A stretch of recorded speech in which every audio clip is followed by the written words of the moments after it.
सूर्यास्त के समय महल की ऊंची मीनार से राजा विक्रम ने दूर पहाड़ियों की ओर देखा।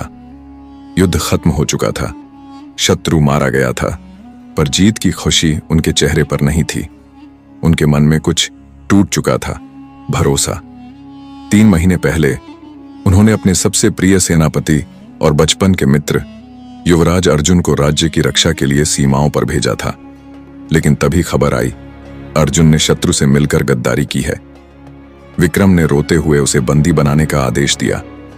आज जब अर्जुन को महल लाया गया, उसकी आंखों में आंसू नहीं थे, पर दर्द था। उसने सिर झुकाकर कहा, महाराज, मैंने विश्वासघात नहीं किया। मैंने सीमा पर समझौता किया ताकि हमारी प्रजा रक्तपात से बच सके, पर आपकी आंखों में मेरा प्यार हार गया। विक्रम की तलवार हाथ में थी, पर दिल कांप रहा था। तभी रानी सिया, जो अर्जुन की बहन थीं, सामने आईं और बोलीं, अगर न्याय यही है तो पहले मुझे मारिए, क्योंकि सच्चाई से पहले शक ने राजमहल पर राज कर लिया है। कमरे में सन्नाटा छा गया। विक्रम ने तलवार जमीन पर फेंकी और अर्जुन के गले लग गए। अगले दिन विक्रम ने सिंहासन पर अर्जुन को अपना उत्तराधिकारी घोषित कर दिया, यह कहते हुए, राजा वह नहीं जो युद्ध जीते, राजा वह जो विश्वास बचाए। एक गरीब लड़के को अपने कॉलेज में पढ़ने वाली एक अमीर लड़की से प्यार हो गया था।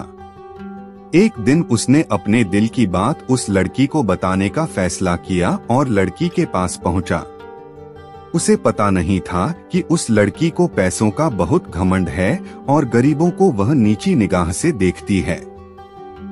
उसने जब उससे प्यार का इजहार किया तो वह उसे नीचा दिखाकर बोली, मेरी लिपस्टिक खरीदने की भी तुम्हारी औकात नहीं है, चले हो प्यार करने। मैं तुम जैसे फटीचर से प्यार नहीं कर सकती। लड़के को बहुत बुरा लगा। वह चुपचाप वापस चला गया। कॉलेज खत्म हो गया। सब अपनी अपनी जिंदगी में आगे बढ़ गए। 10 साल बाद अचानक एक शॉपिंग मॉल में लड़की उस लड़के से टकरा गई और उसे कॉलेज की बात याद आ गई। वह फिर लड़के को नीचा दिखाते हुए बोली, अरे तुम तो वही हो जिसने कॉलेज में मुझे प्रपोज किया था। क्या कर रहे हो आजकल? खैर, जो भी कर रहे हो। मैं तुम्हें बता दूं कि मेरी शादी हो गई है और मेरे हस्बैंड एक बहुत बड़ी कंपनी में मैनेजर हैं। महीने के 5 लाख कमाते हैं। वैसे तुम्हारी सैलरी कितनी है? 15,000 भी कमाते हो या नहीं? लड़का खामोश रहा। वह ये देखकर हैरान था कि इतने साल बाद भी वो लड़की नहीं बदली। तभी लड़की का पति वहां आ गया।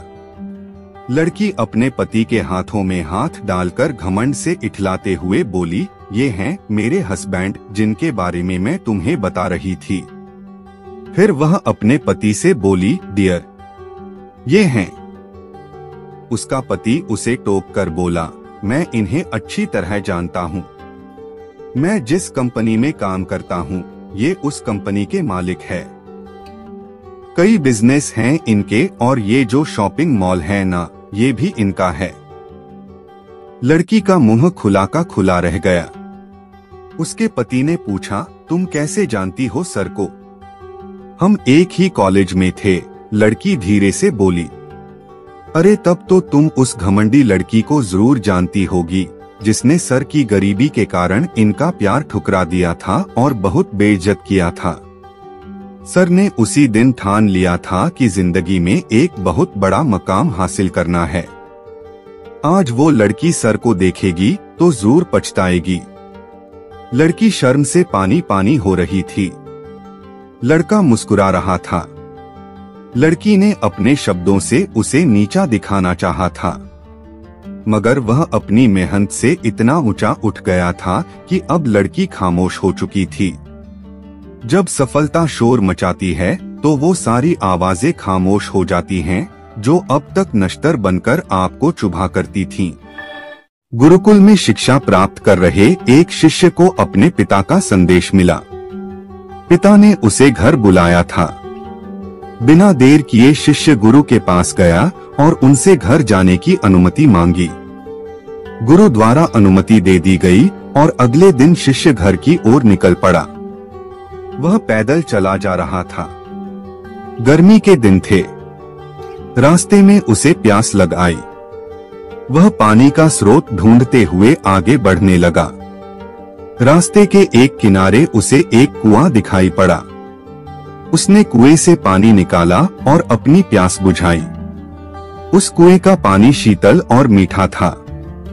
शिष्य उसे पीकर तृप्त हो गया।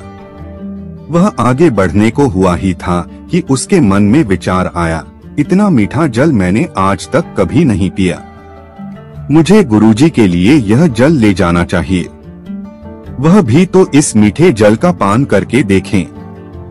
यह सोचकर उसने कुएं से जल निकाला और मशक में भरकर वापस गुरुकुल की ओर चल पड़ा।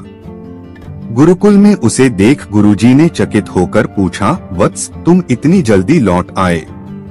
शिष्य ने उन्हें अपनी वापसी का कारण बताया और मशक में भरा हुआ जल उनकी ओर बढ़ा दिया। गुरुजी ने वह जल पिया और बोले, वत्स, ये तो गंगाजल की तरह है। इसे ग्रहण कर मेरी आत्मा तृप्त हो गई। गुरु के शब्द सुन शिष्य प्रसन्न हो गया। उसने पुनः गुरु से आज्ञा ली और अपने घर की ओर निकल गया। शिष्य द्वारा लाया गया मशक गुरुजी के पास ही रखा था। उसमें कुछ जल अब भी शेष था। उस शिष्य के जाने के थोड़ी देर बाद गुरुकुल का एक छात्र गुरुजी के पास आया। उसने वह जल पीने की इच्छा जताई तो गुरुजी ने उसे मशक दे दिया। छात्र ने मशक के जल का एक घूंट अपने मुंह में भरा और तुरंत बाहर थूक दिया। वह बोला, गुरुजी, ये जल कितना कड़वा है। मैं तो उस शिष्य की आपके द्वारा की गई प्रशंसा सुन इसका स्वाद लेने आया था, किंतु अब मैं समझ नहीं पा रहा हूँ कि आपने उसकी झूठी प्रशंसा क्यों की। गुरुजी ने उत्तर दिया, वत्स, हो सकता है इस जल में शीतलता और मिठास नहीं, किंतु इसमें कोई संदेह नहीं कि इसे लाने वाले के मन में अवश्य है। जब उसने वह जल पिया तो मेरे प्रति मन में उमड़े प्रेम के कारण वह मशक में जल भरकर गुरुकुल वापस लौट आया, ताकि मैं उस जल की मिठास का अनुभव कर सकूं। मैंने भी जब इस जल को ग्रहण किया तो इसका स्वाद मुझे ठीक नहीं लगा, किंतु मैं उस शिष्य के हृदय में उमड़े प्रेम को देखते हुए उसे दुखी नहीं करना चाहता था। इसलिए मैंने इस जल की प्रशंसा की। ये भी संभव है कि मशक के साफ न होने के कारण जल का स्वाद बिगड़ गया हो और वह वैसा न रहा हो जैसा कुएं से निकाले जाते समय था। जो भी हो, मेरे लिए वह मायने नहीं रखता। जो मायने रखता है वह है उस शिष्य का मेरे प्रति प्रेम। उस प्रेम की मिठास मेरे लिए जल की मिठास से अधिक महत्वपूर्ण है। हमें किसी भी घटना का सकारात्मक पक्ष देखना चाहिए। नकारात्मक पक्ष देखकर न सिर्फ हम अपना मन मलिन करते हैं, बल्कि दूसरों का भी। इसलिए सदा अच्छाई पर ध्यान दें। बहुत समय पहले की बात है। हस्तिनापुर का राजमहल रोशनी से चमक रहा था, लेकिन उस चमक के पीछे एक गहरा अंधेरा छिपा था।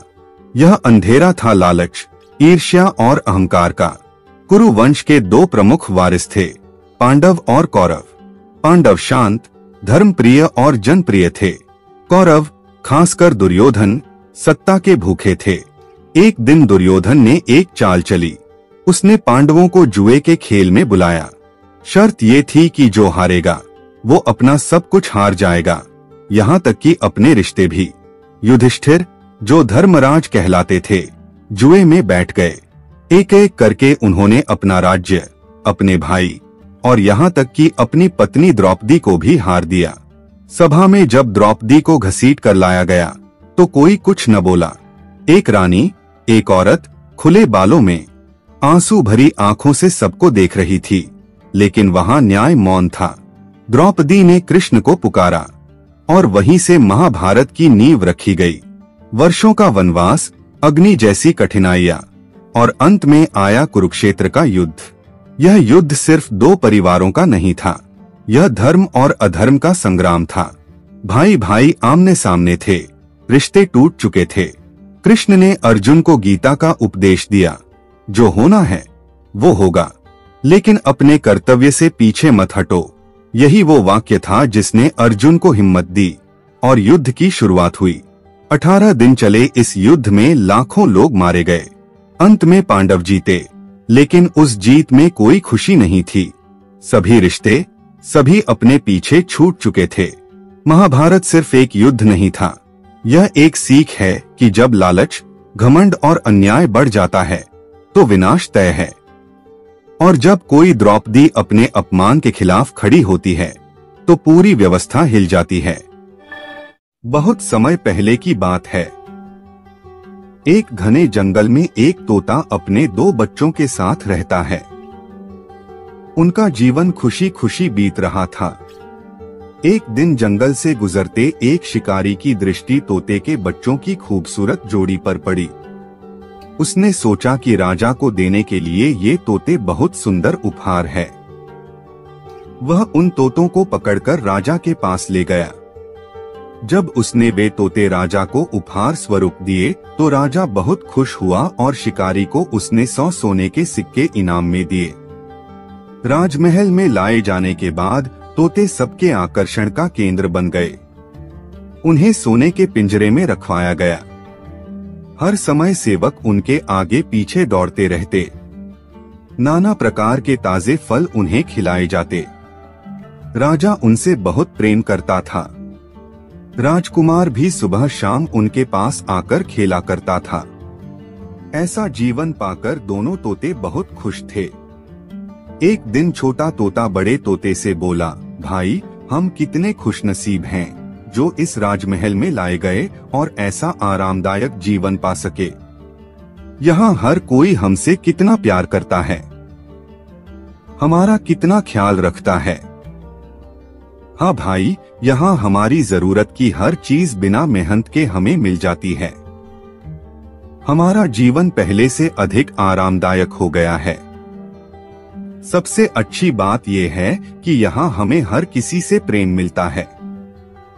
तोते को राजमहल का आनंदपूर्ण जीवन बहुत रास आ रहा था, लेकिन एक दिन सब बदल गया। वह शिकारी जिसने राजा को उपहार में तोते दिए थे, राज दरबार में फिर से आया। इस बार उसने एक काला बंदर राजा को उपहार में दिया। अब काला बंदर राजमहल में सबके आकर्षण का केंद्र था। सारे सेवक उसकी देखरेख में लग गए। उसके खाने पीने का विशेष ख्याल रखा जाने लगा। तोतों के प्रति सबने ध्यान देना बंद कर दिया। यहाँ तक कि राजकुमार भी अब तोतों के स्थान पर बंदर के साथ खेलने लगा। यह देखकर छोटा तोता बहुत दुखी था। वह बड़े तोते से बोला, भाई, इस काले बंदर ने हमारी सारी खुशियां छीन ली है। इसके कारण अब हमारी ओर कोई ध्यान ही नहीं देता। बड़ा तोता बोला, कुछ भी स्थायी नहीं रहता मेरे भाई। वक्त बदलते देर नहीं लगती। कुछ दिन बीते। बंदर था तो शरारती। एक दिन उसने महल में बहुत उत्पात मचाया।